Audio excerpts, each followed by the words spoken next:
क्या आप सबको मेरी आवाज आ रही है? एक बार बता दीजिए। हाँ, आ रही है दीदी। हाँ। थैंक यू, धन्यवाद। अ, थोड़ा सा सॉरी, आज थोड़ा सा ग्लिच हो गया था तो ज्वाइन करने में ज़रा देर हो गई। तो चलिए आज की स्वाध्याय की हम लोग शुरुआत करते हैं गुरु वंदना से।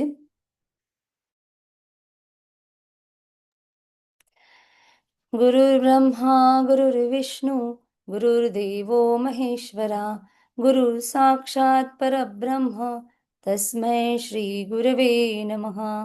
तस्मै श्री गुरवे नमः। जरा हम सब लोग बिजी चल रहे हैं, इसीलिए थोड़ा शेयरिंग और रिकॉर्डिंग के लिए हमें आज थोड़ा सा देर हो गया। लेकिन आप सब लोग का बहुत बहुत धन्यवाद कि आपने पेशेंटली हमारे लिए वेट किया।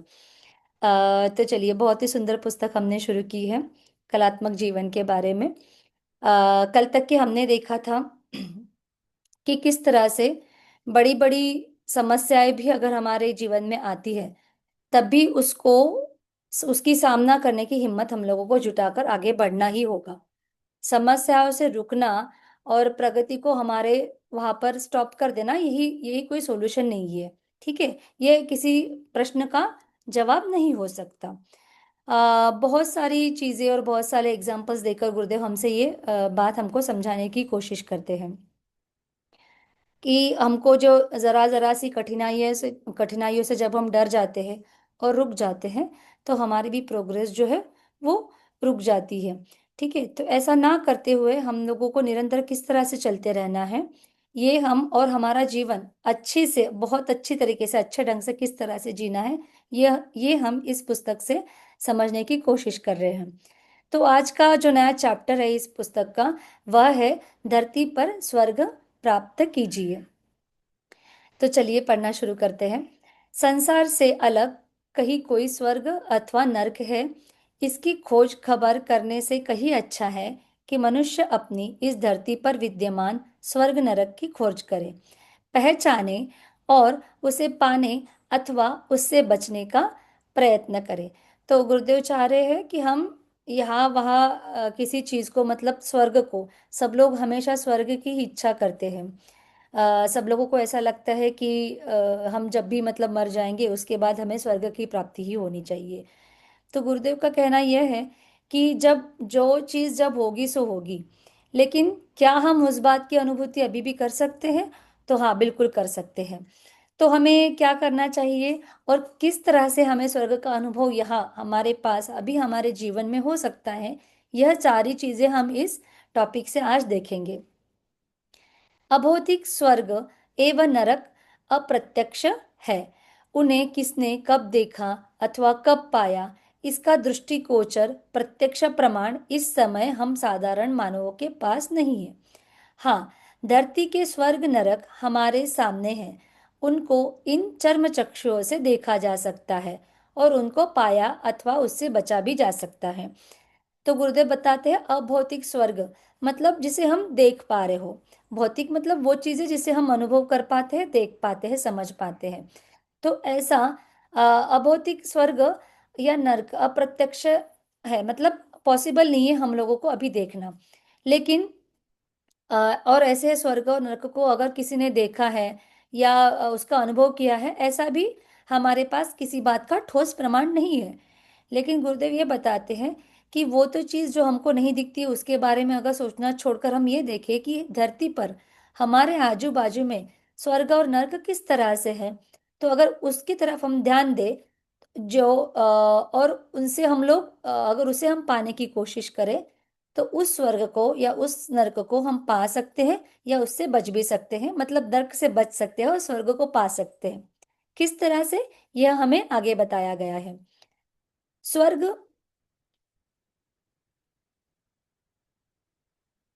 एक मिनट, स्वर्ग क्या है?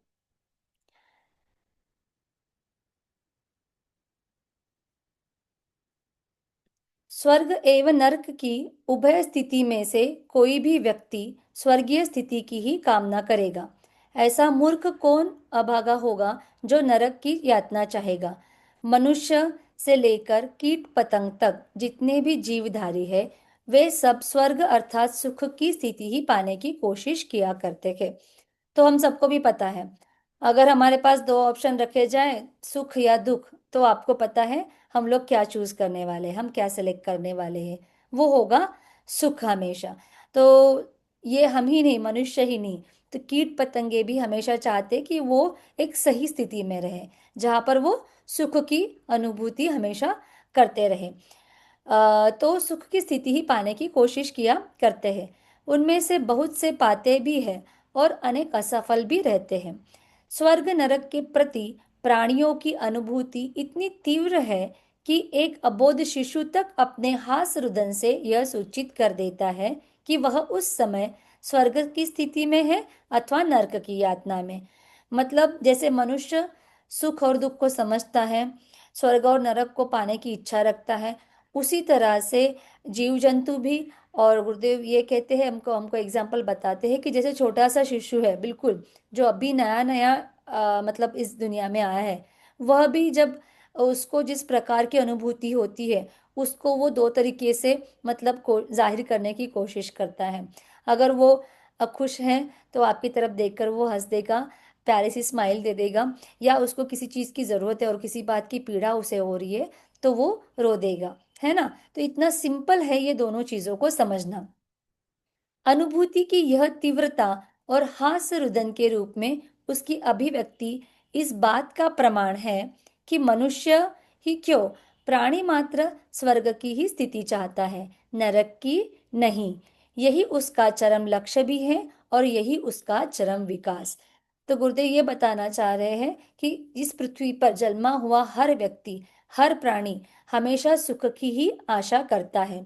और वैसे भी हम जानते हैं कि इस जीवन का अंतिम लक्ष्य जो है वो है परम आनंद। क्योंकि हर हर कार्य जो हम करते हैं वो आखिर में जाकर एक आनंद की ओर ही हमें ले जाता है। खाना भी खाते हैं तो उससे एक अलग तरह का आनंद और समाधान हमें मिलता है। पूजा पाठ करते हैं, परमेश्वर से जब जुड़ते हैं तो अतीव मतलब उच्च कोटि का आनंद हमें मिलता है।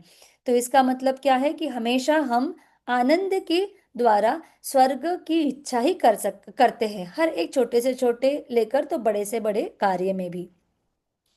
तो हमारा चरम लक्ष्य भी यही है कि हम परमानंद को हमेशा प्राप्त करते रहें। आगे देखते हैं कि गुरुदेव क्या कहना चाहते हैं कि स्वर्ग क्या है। स्वर्ग क्या है? सुख, शांति, आनंद, मंगल, कुशल क्षेम तथा पुण्य प्रकाश की परिस्थिति ही स्वर्ग है। देखिए कितनी सुंदर सुंदर चीजें हैं और छोटी छोटी सिंपल सिंपल चीजें हैं जो शायद हम अब भूल जाते हैं रिलेट करना, मतलब उसको समझना कि ये सारी ही बातें ही तो स्वर्ग सुख है। क्या है? सुख और शांति पाना स्वर्ग सुख है। आनंद होना किसी बात का, कुछ मंगल चीजें होना, यह भी स्वर्ग की अनुभूति देता है। किसी बात के लिए आपका सब कुशल रहना, कुशल क्षेम रहना तथा पुण्य और प्रकाश की परिस्थितियां ही स्वर्ग है। इस स्थिति में मनुष्य का मन, प्रसन्न शरीर, स्वस्थ तथा आत्मा सस्मित रहा करती है। तो जब भी हम आनंदित होते हैं, प्रफुल्लित होते हैं, तो हमारा मन कैसे होता है? प्रसन्न होता है। और प्रसन्न मन, जैसे आपको पता है कि healthy mind lives in healthy body, so प्रसन्न मन हमेशा स्वस्थ शरीर में रहता है। और जब स्वस्थ शरीर और प्रसन्न मन हो तो आपकी आत्मा हमेशा तृप्त रहती है, सस्मित रहती है। वह दिन दिन उन्नति करता हुआ, सफलताओं की वरमाला पहनता हुआ, संसार में पुण्य प्रताप के बल पर कीर्तिमान होकर अमर हो जाता है। भौतिक शरीर में प्रसन्न परिस्थितियों के बीच निवास करना ही स्वर्गीय भोग है। और अंत में यहाँ शरीर से निर्लिप्त होकर अमरत्व पा लेना स्वर्ग का अंतिम एवं लक्ष्य फल है। तो हमें इस बात को समझना चाहिए कि जिस भौतिक संसार में हम लोग रह रहे हैं, वहाँ पर जो जो अच्छी चीज़ें हमारे आजू बाजू में होती है, जो जो प्रसन्न परिस्थितियाँ हमारे आजू बाजू में होती है, उसका आनंद लेना, उसका भोग लेना, स्वर्गीय भोग लेना ही हमारे लिए स्वर्ग की अनुभूति होता है।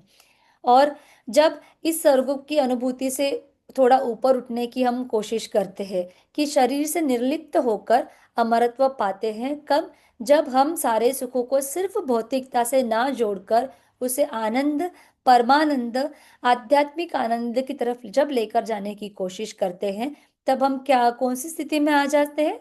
शरीर से निर्लिप्त होकर हम अमरत्व पाने की स्थिति में आ जाते हैं। और जब ऐसा होता है, तब समझिए कि हमारा जो स्वर्ग का अंतिम लक्ष्य था वो हमें प्राप्त हो गया। आगे देखते हैं। इस समुन्नत स्वर्गीय स्थिति तक पहुंचने के लिए सोपान परंपरा को सदाशयता का एक नाम दिया जा सकता है। सब कुछ सद एवं शुभ ही करना स्वर्ग की पावन परिस्थिति की ओर अग्रसर होना है। तो गुरुदेव चाहते हैं कि हम इस बात को समझें कि हमेशा ही अच्छा करना। तो हम लोगों को भी ये मतलब दिमाग में हमारे सवाल आएगा कि हमेशा अच्छा कैसे हो सकता है ना? कभी कभी हमको, जैसे हमने अभी तक के देखा था कि कटु और मीठे दोनों तरह के अनुभव आते हैं। ठीक है? तो अच्छा हमेशा रहना इसका मतलब ये नहीं है कि अनुभव भी हमेशा अच्छे तरह के ही आएंगे।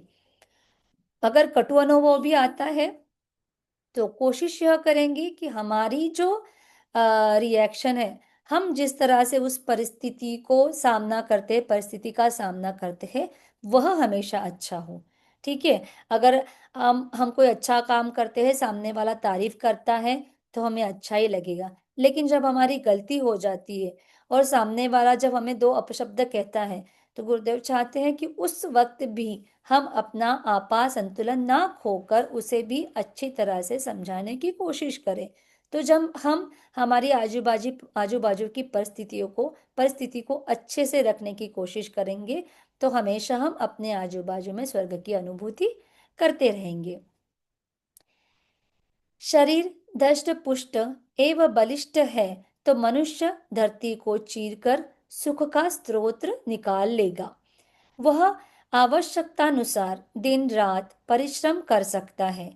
क्लांति, अशांति, अनिद्रा अथवा अजीर्ण उसके निकट नहीं आ सकते। निराशा एवं चिंता की परिस्थिति उसे विचलित नहीं कर सकती। स्वस्थ श्रम से उद्दीप्त उसकी क्षुधा साधारण अन्न को पचाकर उसे परम तृप्ति प्रदान करने में समर्थ रहती है, जिससे उसे संतोष होगा। लिप्सा एवं लोलुपता से रक्षा होगी। स्वस्थ शरीर ऋतुओं का आनंद, प्रकृति का सौंदर्य अनुभूत करा के स्वर्गीय सुख ही प्रदान करता है। तो जैसे कि अभी मैंने बताया था कि healthy mind lives in healthy body, बहुत ज़रूरी है कि हम लोगों को स्वस्थ रहना होगा। जब हम स्वस्थ रहेंगे, बलिष्ठ रहेंगे, धष्ट पुष्ट रहेंगे, तो हम जो चाहते हैं वह हम कार्य कर सकते हैं। है ना? आप कितनी भी बड़ी शादी में चले जाओ और वहां पर ढेरों तरह की मिठाइयाँ या पकवान हो या चीजें बनाई गई हो, लेकिन अगर आपका हाजमा ही खराब है, तो क्या आप उन सब वस्तुओं का आनंद ले पाओगे? नहीं ले पाओगे। तो उसके लिए उसी तरह से हमारे आजू बाजू में भी बहुत सारी अच्छी अच्छी चीजें होती है, बहुत सारे प्रोग्राम होते हैं, बहुत सारी चीजें हम करना चाहते हैं। तो ये सब बातें तभी होगी जब हम स्वस्थ रहेंगे, जब हमें क्षमता रहेंगी इन सारी बातों को करने की। तो गुरुदेव चाहते हैं कि अगर हम स्वस्थ बने रहेंगे, तो आजू बाजू की परिस्थितियां जो है उसमें से अच्छा हम लेते रहेंगे और उसका अनुभूति हम करते रहेंगे, हम आनंद पाते रहेंगे। तो जैसे ही हम आनंद पाते रहेंगे, हम स्वर्ग की अनुभूति हर छोटे से लेकर बड़े कार्य में भी करते रहेंगे। स्वस्थ श्रम से उद्दीप्त उसकी क्षुधा साधारण अन्नों को पचाकर उसे परम तृप्ति प्रदान प्रदान करती है। तो है ना? अब जैसे हम स्वस्थ रहने की कोशिश कर रहे हैं, तो अच्छा खाना खाना जरूरी है। फैंसी खाना जरूरी जरूरी नहीं है, लेकिन अच्छा पौष्टिक खाना जरूरी है। इसमें एक भाग जो है वो हमारी मनस्थिति का भी होता है हमेशा। अगर हमारी मनस्थिति अच्छी है, तो हमारे सामने घर का बना हुआ जो भी ताज़ा लेकिन सादा खाना भी आ जाए, तो उसको हम ना आनंद से ग्रहण करते हैं।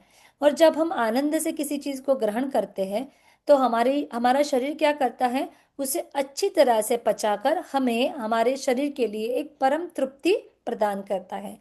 परम तृप्ति से हमें बहुत ही आनंद मिलता है।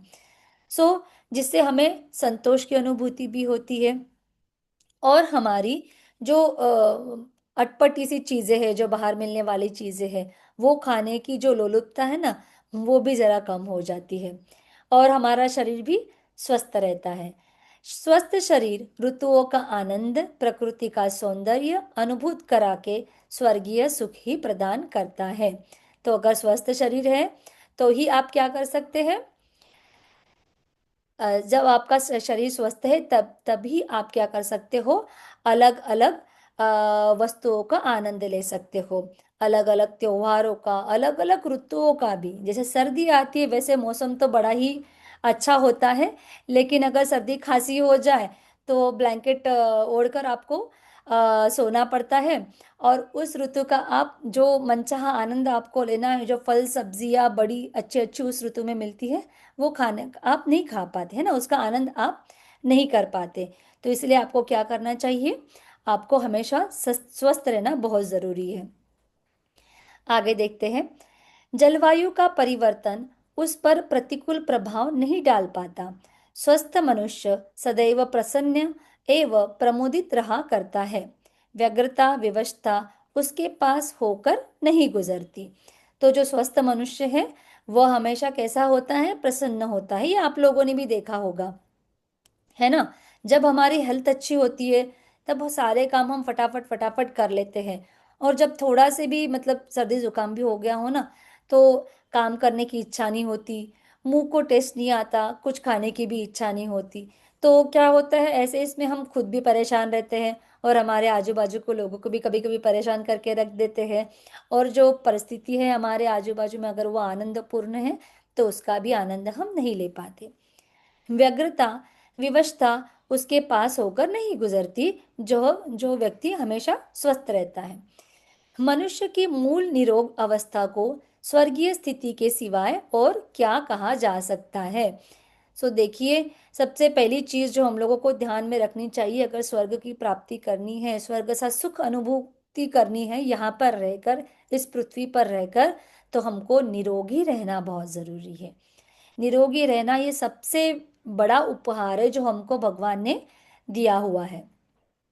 जो पुष्ट एवं बलिष्ठ है वह निर्द्वंद ही रहा करता है। उसका उसको न तो किसी शत्रु से भय है और न किसी संघर्ष के प्रति चिंता ही रहा करती है। स्वस्थ मनुष्य का स्वभाव सहज रूप से मधुर एवं सौजन्यपूर्ण रहा करता है। यह सच में जो यहाँ पर अभी हमने पढ़ा ना, ये सच में सही है। पता है, जब आप स्वस्थ रहते हो तो सबसे इम्पोर्टेंट चीज होती है आपका पेट भी। हम पेट अगर आपका अच्छा है, मतलब आपका पचन अच्छा है, तो आप ना खुश रहते हो, आपको बहुत एनर्जेटिक फील होता है।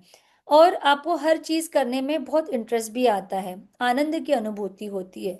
और जब कभी एक आध बार आपका मतलब पेट गड़बड़ है या कुछ नहीं है ठीक चल रहा, तो आपको कभी कभी चिड़चिड़ापन हो सकता है, या कभी कभी आपको घबराहट हो सकती है ना। तो इस स्थिति से क्या होता है, जब आप इस तरह की चीज़ों की अनुभूति करते हैं, जैसे चिड़चिड़ापन या घबराहट, उससे क्या होता है, आजू बाजू के लोगों को भी ये चीज़ें ना थोड़ी थोड़ी बांटते फिरते हैं। तो ऐसे लोग जो निरोगी रहते हैं वो कभी किसी से ना स्पर्धा करने की कोशिश नहीं करते। अच्छा, क्यों नहीं करते?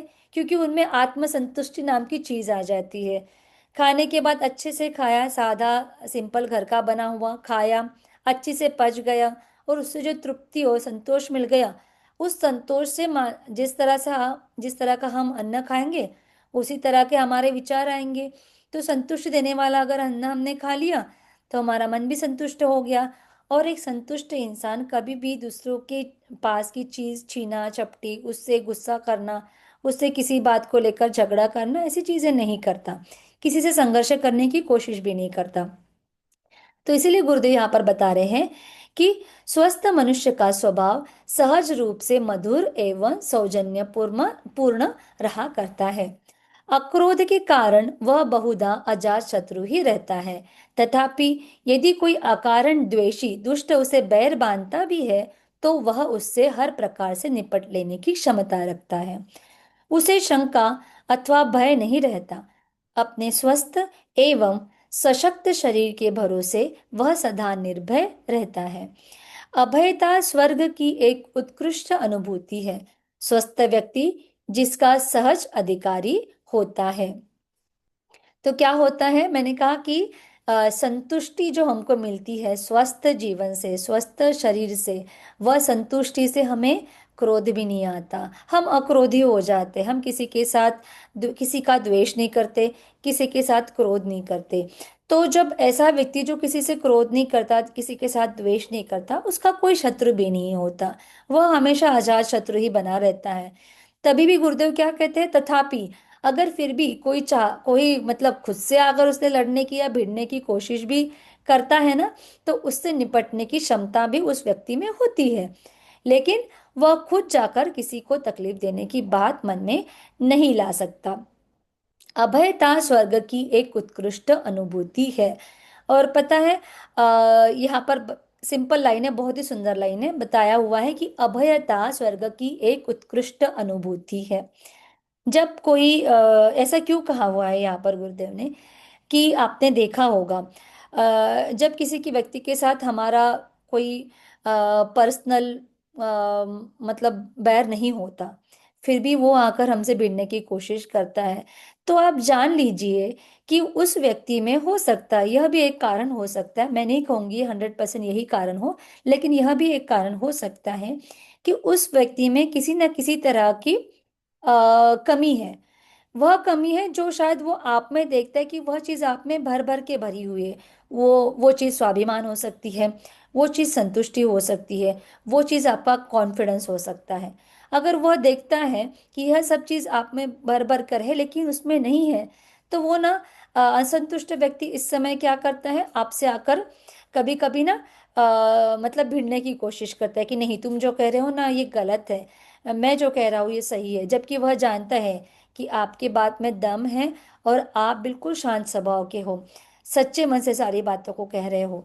लेकिन क्योंकि वह व्यक्ति थोड़ा सा तन से और थोड़ा मन से अशांत होता है, तो वो ऐसे शांत लोगों से भी आकर भिड़ने की कोशिश करता है।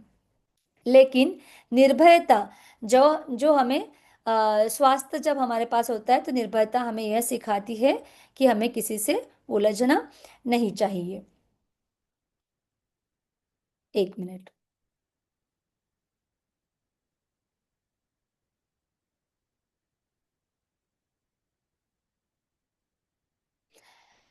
तो अभयता स्वर्ग की एक उत्कृष्ट अनुभूति है। आगे पढ़ेंगे। मन को ईर्ष्या, द्वेष, कलह, क्लेश तथा कामनाओं के कलुष से बचाइए। प्रसन्न वातावरण के बीच प्रसन्न चेता व्यक्तियों के साथ रहिए। क्रोध से इसकी रक्षा कीजिए और संकीर्णता की सीमाएं तोड़कर स्वर्गीय क्षितिज में विस्तृत होने दीजिए। शुभ कल्पनाओं, सद्भावनाओं एवं शिव संकल्पों से इसे संपन्न बनाइए।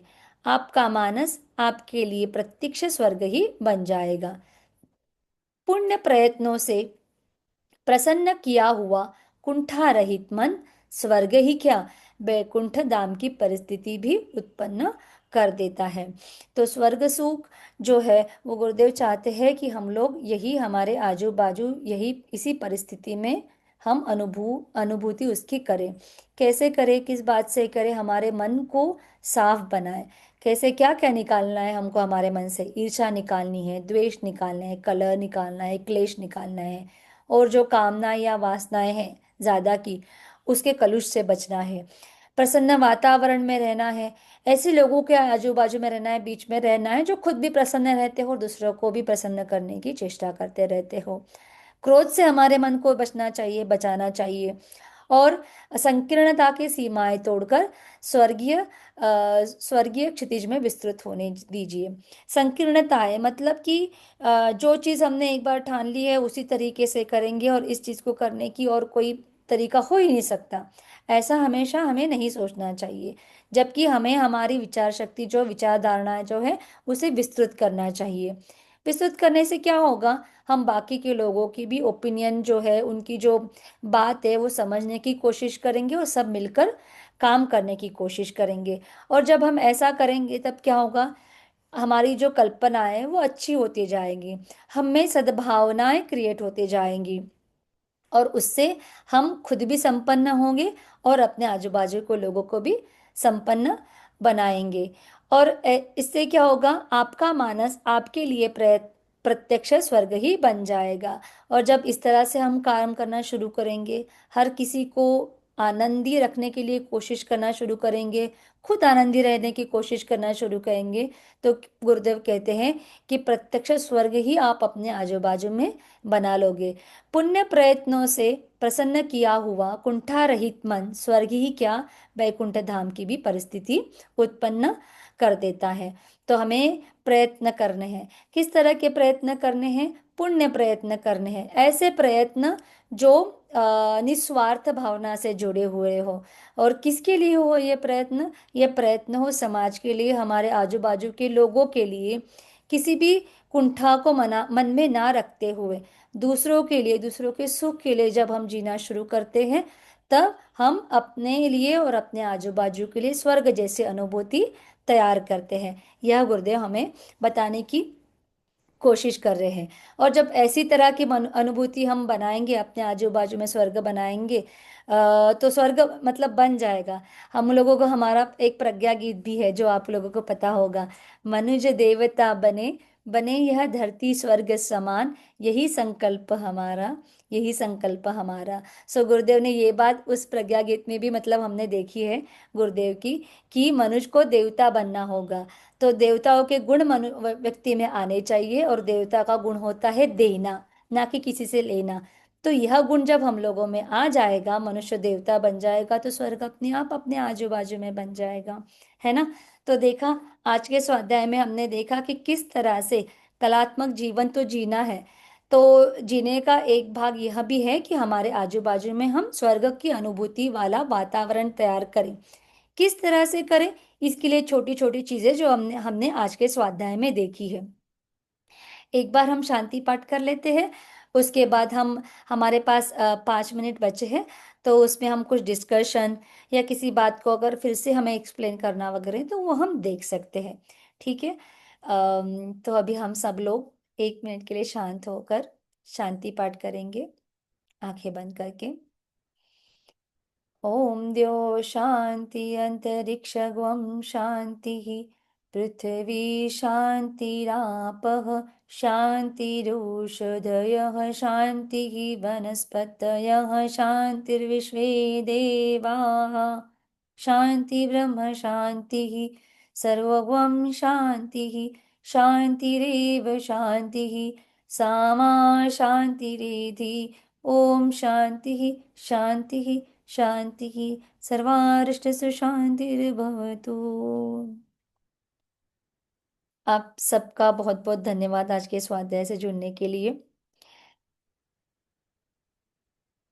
अभी हम अगर कुछ डिस्कशन है तो वो कर सकते हैं।